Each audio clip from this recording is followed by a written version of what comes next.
Hello guys, ఇప్పుడైతే మేము కళ్ళదానికి అయితే పోతున్నాం అనమాట. మేము ఎల్బినార్ అవతల బాటా సింగరం. మా ఫ్రెండ్ అయితే మంచి సాంగ్స్ పెట్టిండు. ఫుల్ ఎంజాయ్ అవుతున్నాం, నేను కానీ మా ఫ్రెండ్ కానీ. అర్జున్ మా ఫ్రెండ్ అయితే ఫుల్ ఎంజాయ్ అయిపోతుండ్రు. చూస్తుండే కానీ మనం బాటా సింగర్ అయితే ఉంటాం అనమాట.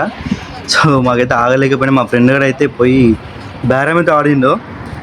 ఒక బాటిల్ వచ్చేసి మనకు 200 చెప్పాడు అనమాట. మా ఫ్రెండ్ గారు లేదు మాకు 150 కావాలని అడిగాడు. సో అంకుల్ అసలు ఇవ్వట్లేదు. సో అప్పటిలోపు నేను మురుమురాలు తెచ్చాను అనమాట. సో అప్పటిలోపు అయితే కళ్ళు అయితే రెడీ చేసి పెట్టి మా ఫ్రెండ్ గాడు చూడండి, చాలా బాగుంది కదా. లాస్ట్కి అయితే మంచిగా అయితే మేము ఒక లొకేషన్కి వచ్చినాం అనమాట. చూడడానికి అయితే చాలా బాగుంది. అక్కడ తాటి చెట్లు కానీ, అక్కడ వెదర్ కానీ, ఈవినింగ్ టైం చాలా బాగుంది. సో ఇంకా లోడ్ చేయకుండా నేనైతే బాటిల్ ఇస్తే తీసుకున్నాను అనమాట. ఇక మా ఫ్రెండ్ కూడా అయితే మాగం ఉంటాడు. ఈడైతే సురు చేసింది తాగడంలా. నేను ఒక సిప్ వేసినమాట. ఒక సిప్ వేసి ఒక సొంగ మాత్రం కొరికిన వేరే లెవెల్ ఉండే. ఇక నేను గుంజా వాడు ఆడుగుంజా నేను గుంజా ఆడుగుంజా నేను గుంజా గుంజి గుంజి ముగ్గురం 3 కాటన్లు లేపినాం. వేరే లెవెల్ ఉండే. లాస్ట్ మా ఫ్రెండ్ అయితే ఫుల్ తాగి డక్కట్ అయిపోయింది అనమాట.